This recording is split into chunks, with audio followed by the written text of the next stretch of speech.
Today we continue to listen Silavanta Sutta. According to the teaching, yogis have to contemplate on the Namarupa or five aggregates of clinging correctly.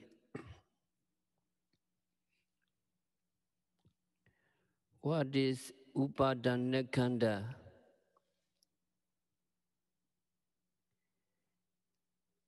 We can cling to an object with strong craving or with wrong view. Anything that we can cling to, either with strong craving or wrong view, is called Upadanakanda, aggregate subject to clinging.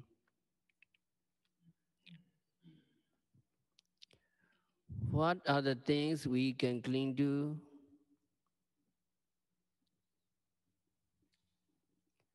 They are the things we see, we hear, we smell, we taste, we touch, and we think of. In other words, we can cling to everything in the world. We can cling to everything in the world either by wrong view or by strong craving.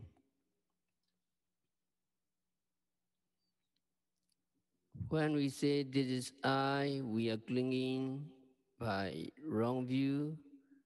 But when we say this is mine, we are clinging by craving.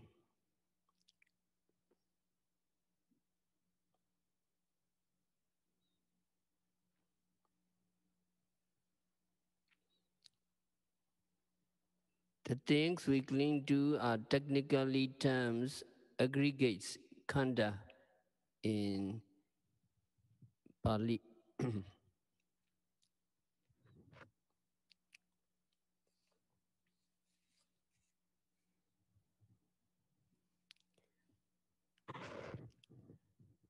So meditation instruction is very simple. At the moment of seeing, yogi have to note seeing, seeing, seeing.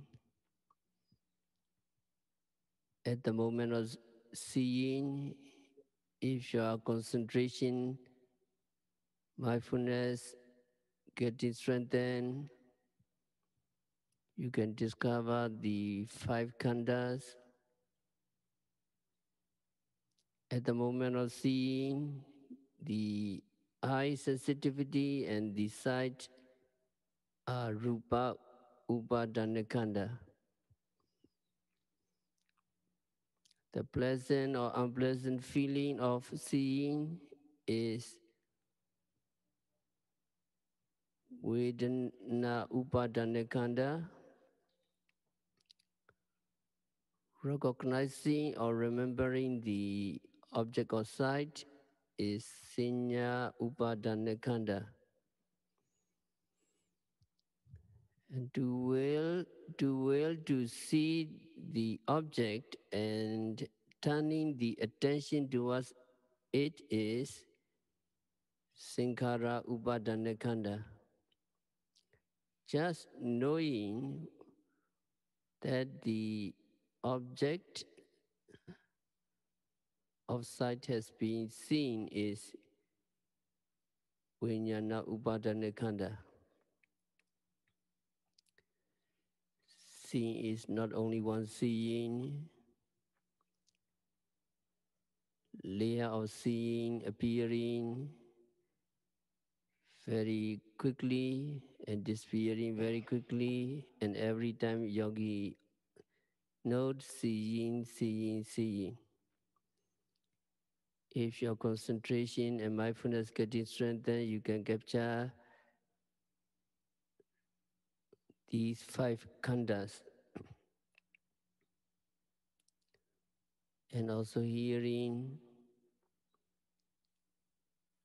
Instruction is we have to note hearing. At the moment of hearing, the eardrums and the sound wave are rupa, upadana. The pleasant or unpleasant feeling of hearing is vedana, upadana. Recognizing the sound is sinya, upadana. To will to hear the sound and turning the attention towards it is Sankara Upadana. Just knowing this, that a sound has been heard is Vijnana Upadana.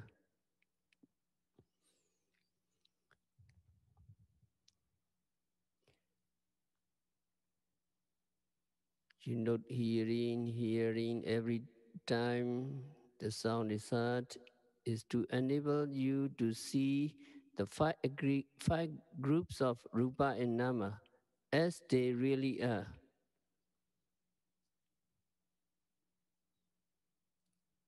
And it is to remain at the stage of just hearing despair, and there is no attachment to the sound as I or mine or permanent or pleasant or pleasurable, etc.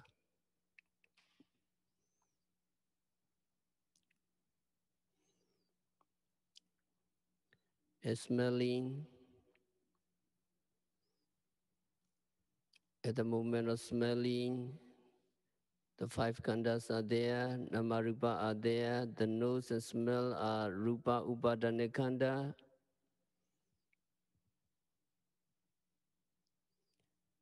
Sometimes smelling is pleasant, sometimes unpleasant. The pleasant or unpleasant feeling of smelling is vedana upadana khandha. Recognizing the smell, that is senya upadana khandha. Exercising the will to smell and turning your mind towards the smelling is sankara upadana khandha. Just knowing the smell is vijnana upadana khandha. Not smelling. Appear and you aware of smelling one after another. You know smelling and smelling every time a smell is smelt. It is to see the five groups of Rupa and Nama as they really are. Smelling despair. And it is to remain at the stage of just smelling. If despairing immediately and continuously, you have no attachment to it as I or mine or pleasant or unpleasant, good or pleasure, etc. No clinging at all.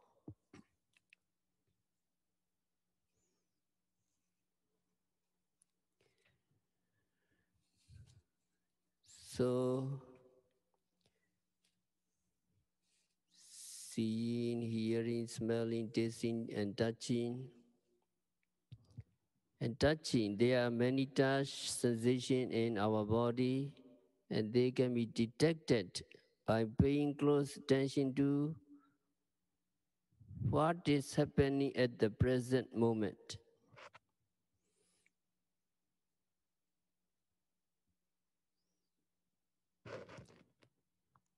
Here, a touch includes the feeling of heat, and when we feel cold, that too is a touch. When we are aware of the rising and falling movements of the abdomen, those movements are touch. And if pressure is felt there, that also is a touch. In touching something, the five aggregates can be experienced in that touch.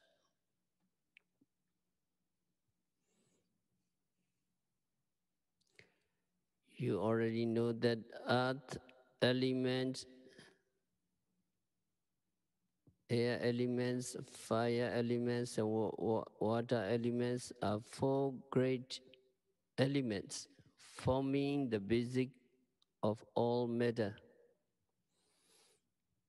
Now, by just watching what is happening at the present moment, yogi can develop insight and penetration into the true nature of things.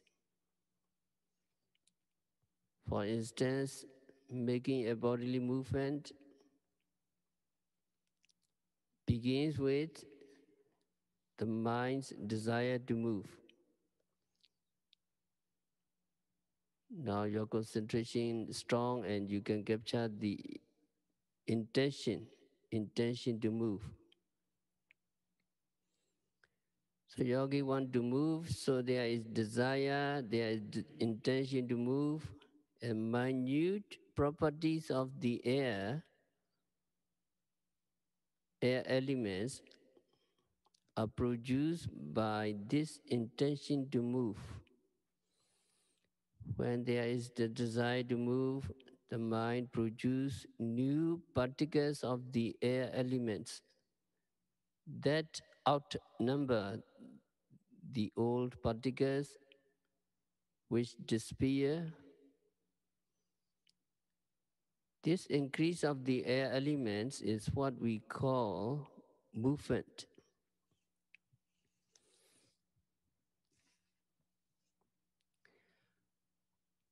According to the teaching of Abhidhamma, there's nothing that moves.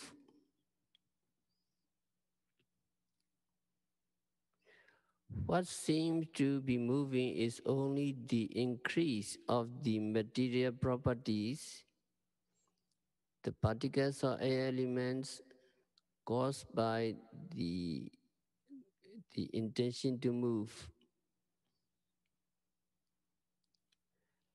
Every movement, though it seems to be a movement, is not a movement at all, according to Abhidhamma. So how it can be proved? When you go to a movie, you think that the pictures on the screens are moving, but you know that there are no moving pictures. They are all still pictures projected one after another in sequence. When we see the screen, the illusion is created in our mind that the pictures are moving. Actually, they are not moving. What is moving is our imagination.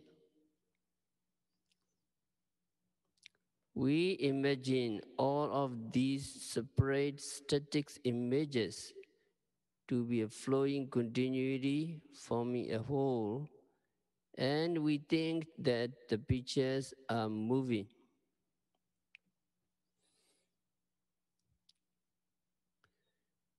In the same way, when we move our hand, it is not the hand that moves, but the increase of material properties of the air elements caused by the intention to move. This may be seen through the practice of vipassana meditation.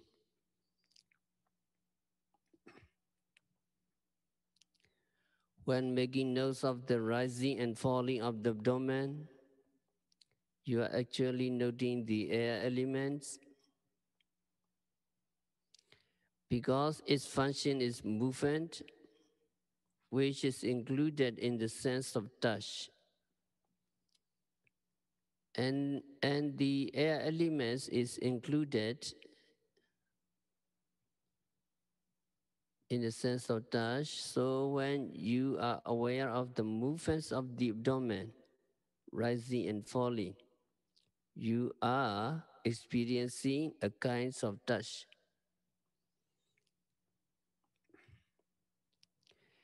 In that experience also, you can find the five aggregates: Rupa Meda, Vedana, feeling, Sanya perception, Sankara, mental formations, and Vijnana consciousness. Actually, they can be found in every experience, and these five aggregates can be clung to by way of strong craving or by way of wrong view. That is why they are called aggregates of clinging. Upadana.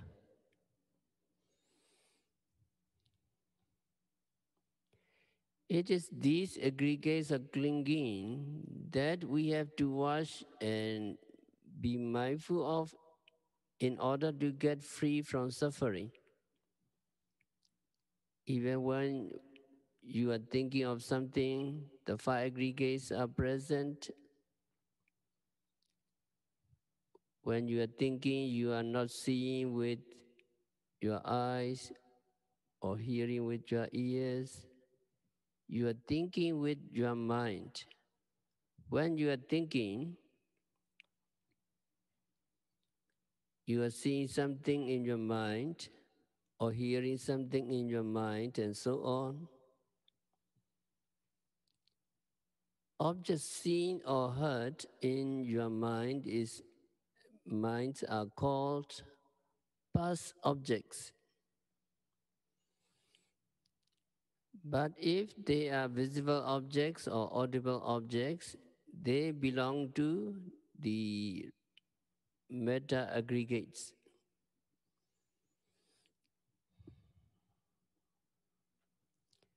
Consciousness also must have a base from which to arise. If we do not have eyes, eye sensitivity, there will be no seeing consciousness.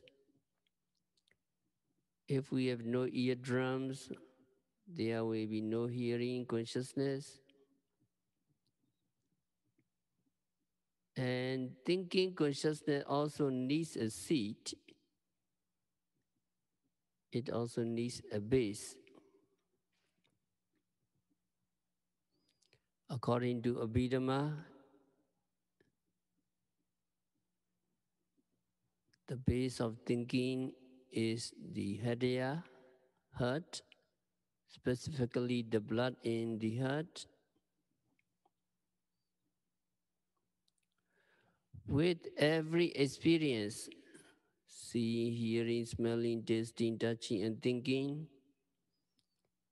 they are always the five aggregates. If we do not watch them, if we do not apply mindfulness to them, if we do not apply mindfulness to five aggregates, we will always cling to them either by strong craving or by wrong view.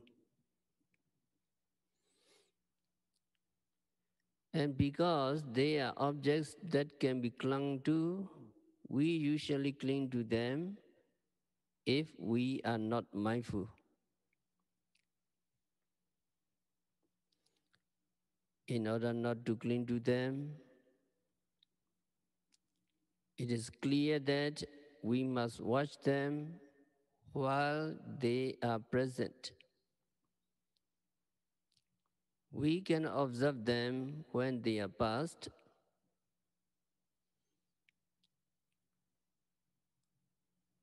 Although we may be able to recall some past experience, it will never appear as vividly as it appears during what was its present moment. So, to avoid clinging to these five aggregates, we must watch them when they are evident, when they are obvious, when they are present. Otherwise, we will always cling to them.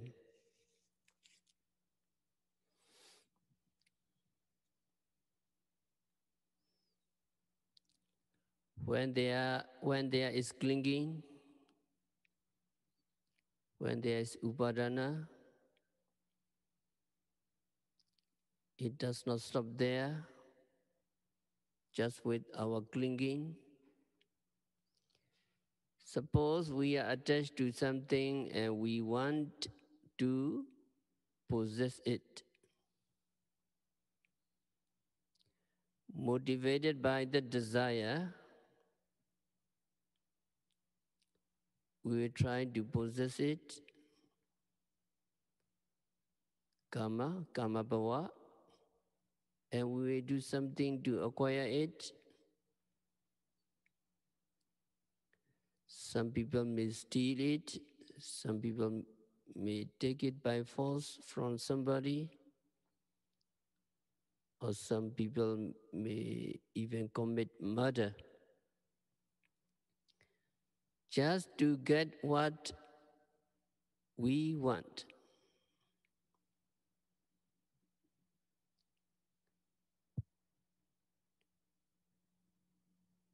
People will try to possess it, kama bhava.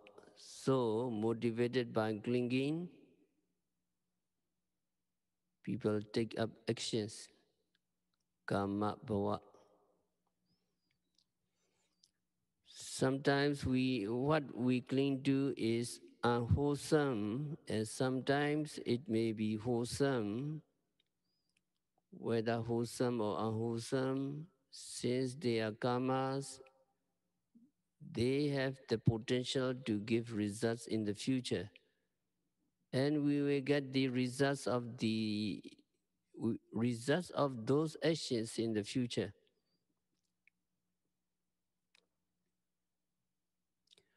When there is clinging, there is actions. When there is actions, kama bhava, there is a result of that actions, vipaka, in the form of rebirth, jati in the future life. With rebirth, jati, there is aging, sickness, death, and so on. Jati, jara, marana. So the duration of our samsara is prolonged if we are not vigilant, if we do not apply mindfulness to what we experience at the present moment.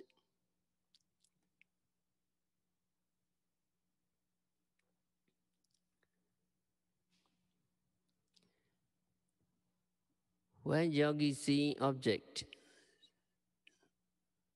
see them as just namarupa, or five aggregates that arise and disappear, and understand that they are transitory, they are temporary, they are impermanent, they are suffering, and they have no soul or self. Then yogi will not cling to them.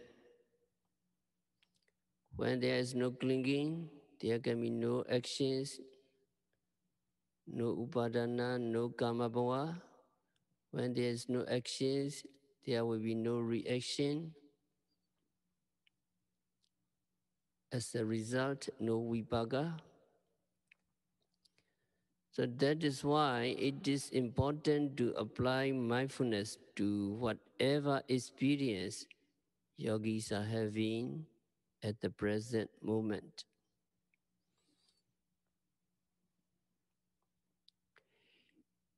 It should now be clear that it is important not to cling to the five aggregates of clinging. In order to avoid clinging to them, yogi must watch them, yogi must make notes of them, and yogi must be mindful of them when they are present.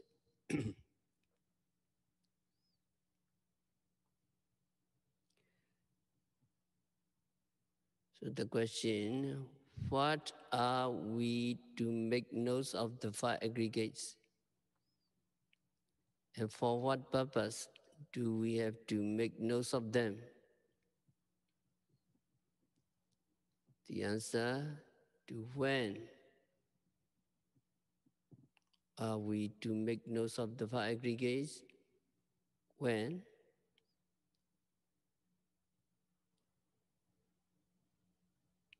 we are to make notes of the five aggregates at the present moment.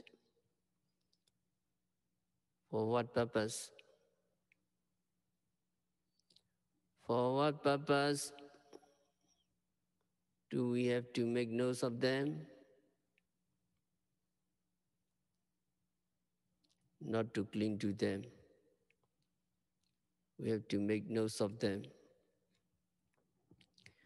When making notes of the five aggregates, we must try to note them as and when they arise, while they are still existing.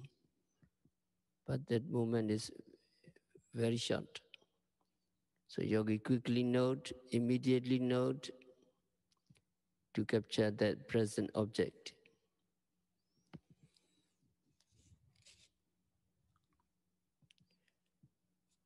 So we speak frequently about the present moment. Actually, the present should be understood as a present duration, not as a just present moment. This is because when we are mindful of the objects, most of the things we observe are no longer present. In less time, perhaps than a blink of an eye, they have already become the past. For example, when yogi are mindful of anger, when yogi are making notes of it, the anger is no longer there. Anger had disappeared. Why? Because you're mindful, you note. Because anger and mindfulness cannot coexist. Just the fact that your mind is engaged in being mindful of anger means that the anger is not in your mind at that same moment. Anger is already in the past. But because it is so brief a moment of the past, we call it present when saying, be mindful of the present moment.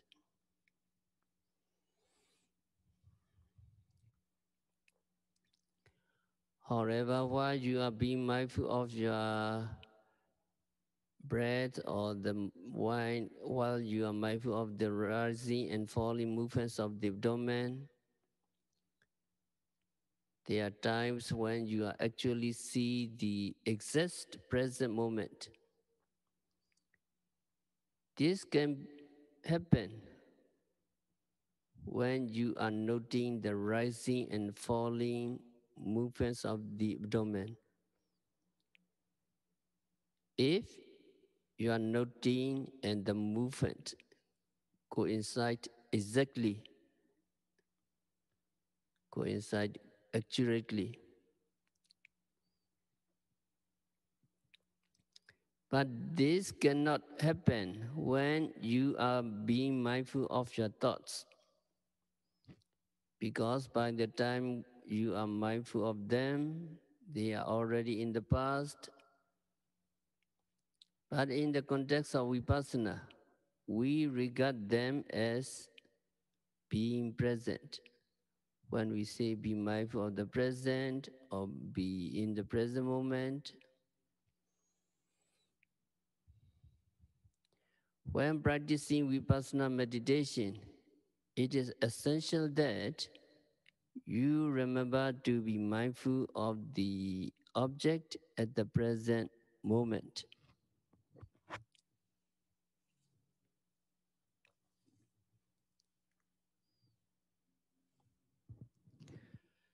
So yogis must be mindful in order to avoid attachment to the five aggregates of clinging, upadana khanda. You don't want to cling to them because clinging leads to karma bhava actions. Action leads to reaction, which is suffering, and you want to escape from suffering as soon as possible.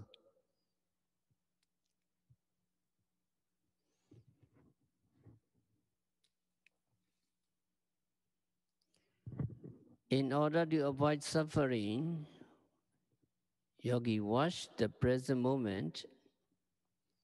You're really mindful, and by just paying attention to the object at the object of the present moment,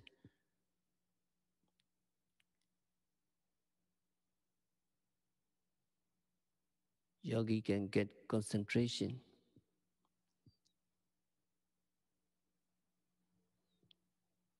Yogi can penetrate the true nature of things. A yogi can progress from one stage to another. Finally, yogi reach enlightenment just by paying attention to every object at the present moment.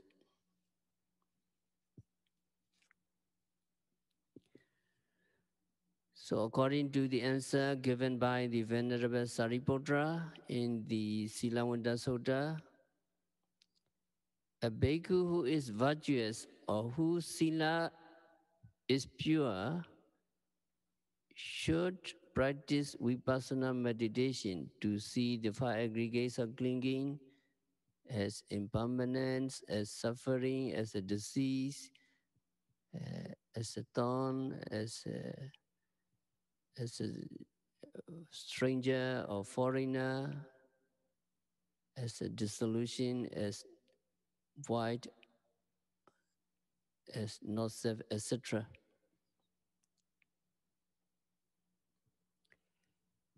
Immediately following this sutta in the Samyutta Nikaya, there is a discourse called the Sutta Vanta Sutta. We can regard it as a sister sutta, as the text is the same as the Silavanta Sutta, the only difference being that the bhikkhu here is Sutta Vanta, an instructed monk.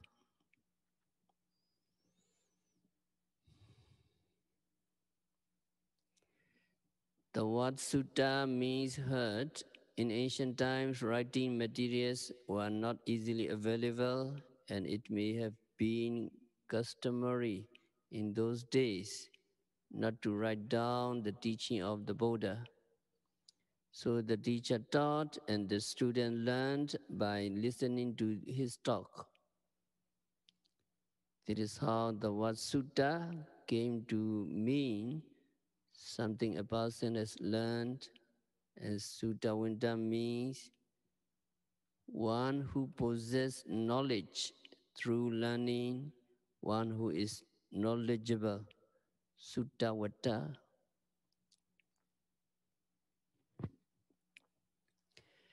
In this discourse, Venerable Mahakutika asks Venerable Sariputra the same question as in the Silavanta Sutta. What are the things that an instructed bhikkhu should carefully attend to? And the answer is also the same. An instructed bhikkhu who has the necessary knowledge of the Buddha's teaching should carefully attend to the five aggregates of clingings as impermanence, as suffering, as disease, as foreigner, as non-self, etc. So these two suttas may be regarded as one. In order to see the five aggregates of clinging as impermanence and so on, what do we need?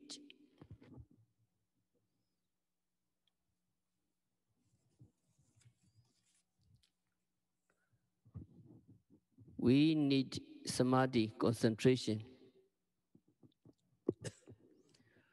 Without concentration, we cannot hope to see the five aggregates of clinging as impermanence and so on.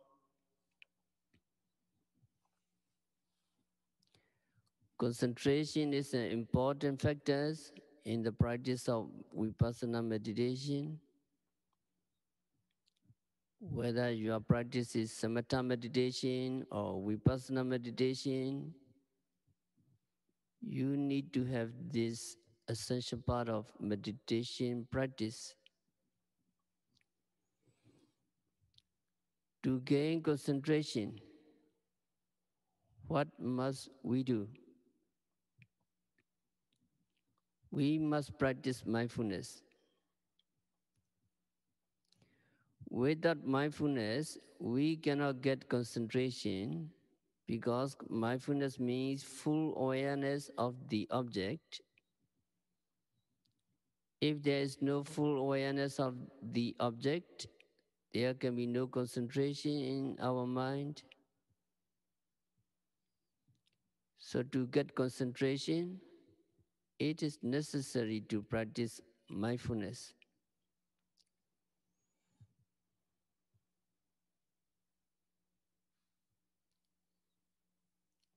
In order to practice mindfulness, what do we need? We need to make effort. Atapa, atapi. Without making effort, we cannot practice mindfulness. The three most essential things for the practice of meditation are samadhi, concentration, mindfulness, sati, and effort, virya, atapa. Atapi, satima, samadhi. So three most essential things we need. These three working together. Suppose 3%. Person A, person B, and person C go to the garden to pick the fruits. The trees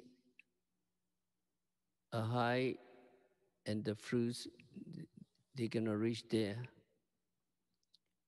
So 3% A, B, C have to work together.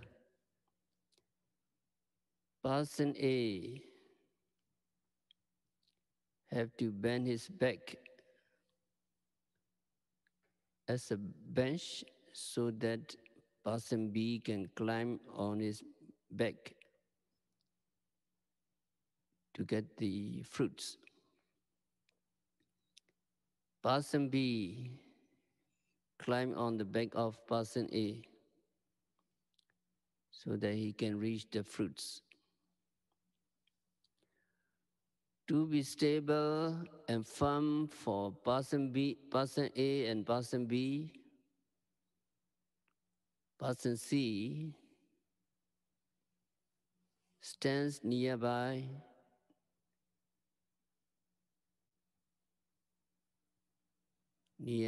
person A and B to support them. So three person works together and now they can pick the fruits successfully. So person A, who bend his back as a bench, can be compared as virya, effort. Person B climb on the back of person A. Person B can be compared to samadhi, concentration. And person C, who support person A and B, can be compared to sati. So virya, sati, and samadhi, they are working together, working harmoniously.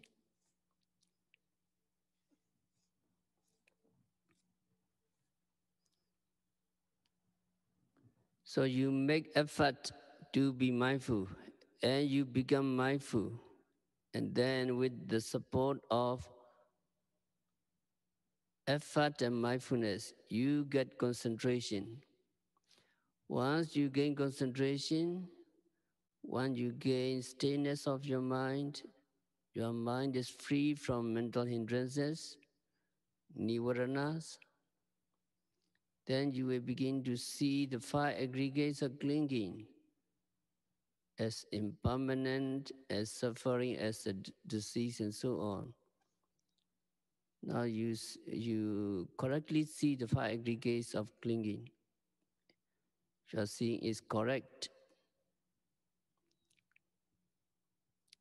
Of the three main steps in meditation, mindfulness is the most important because it is required for all meditation. It can never be strong, never be too strong. We need it to be strong, and the stronger it is, the better.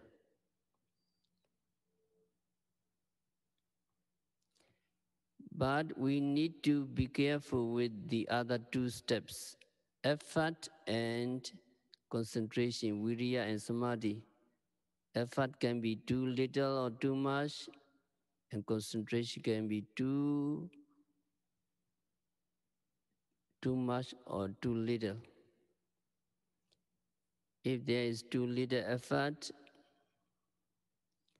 we cannot practice mindfulness. And if there is too much effort, we also cannot practice mindfulness.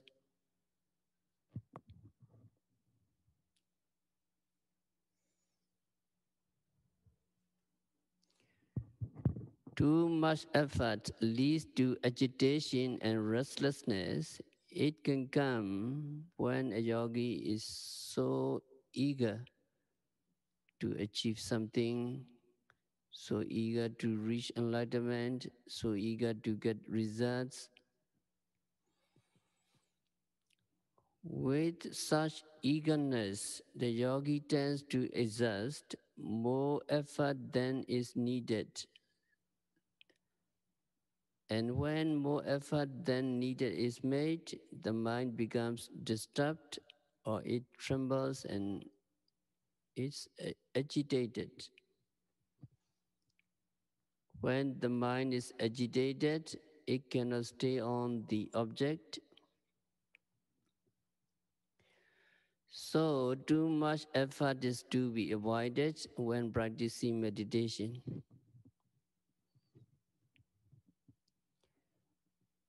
And concentration can be too much also. When there is too much concentration, a yogi tends to lose his effort or reduce his effort. Then concentration regains the upper hand and the yogi's effort level falls again, leading him to be lazy or leading him to be sleepy. When there is lack of effort, the necessary concentration for meditation suffers. This kind of cycle must be avoided if the practice of meditation is to proceed smoothly.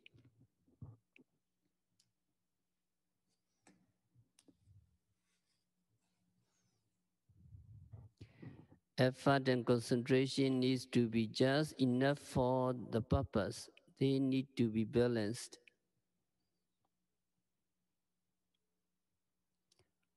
How to balance them?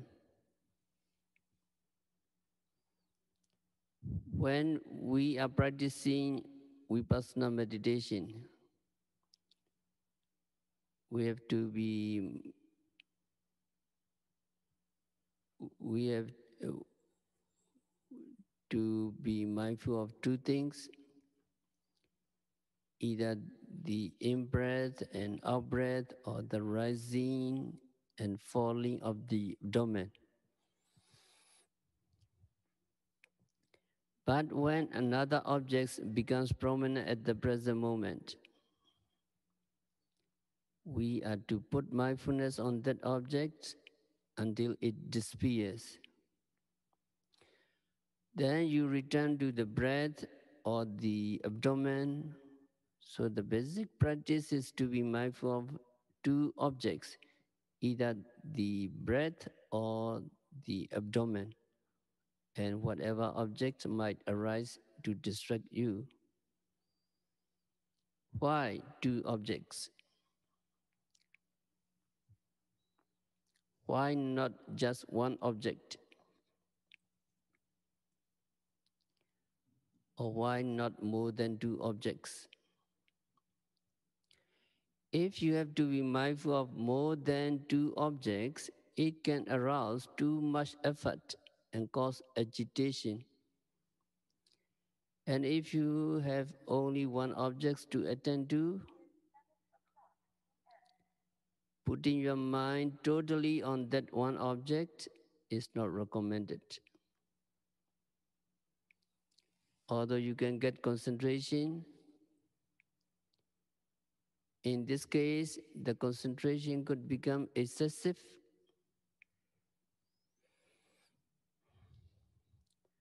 So in order for your effort not to be too much or too little, you are given two objects to keep your mindfulness strong, steady, intact, and without agitation.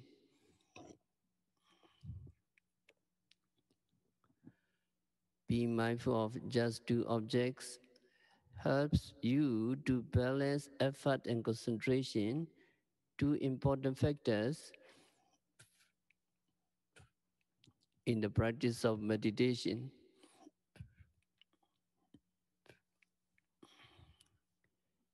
They must always be balanced. They must always be just the right amount, not too much and not too little.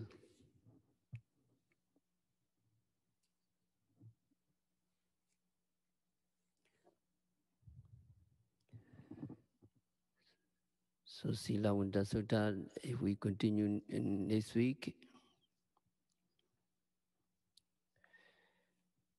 now sitting meditation for a few minutes.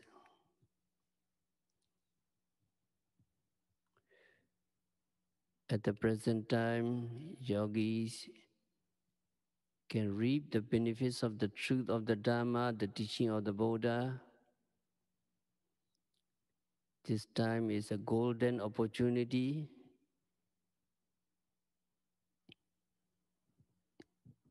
Even the time is pandemic.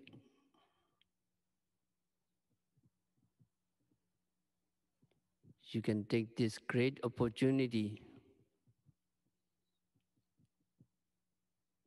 and practice meditation, you can surely achieve the most precious Dharma.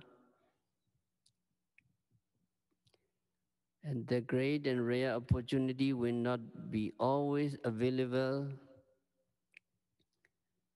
simply because the life of our human being is likely to come to an end within a short period of time. You know, present is very short.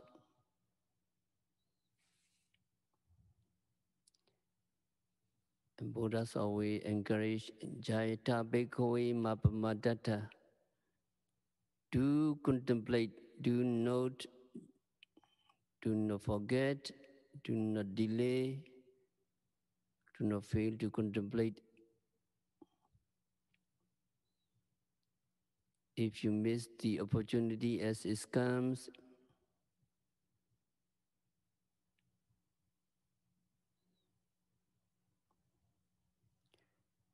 do not regret. Vaya Dhamma Sankara, all Sankaras, all psychophysical phenomena are impermanent in nature. All mind and matter, or all aggregates, five aggregates come into existence when conditions are met, and they disappear immediately after arising.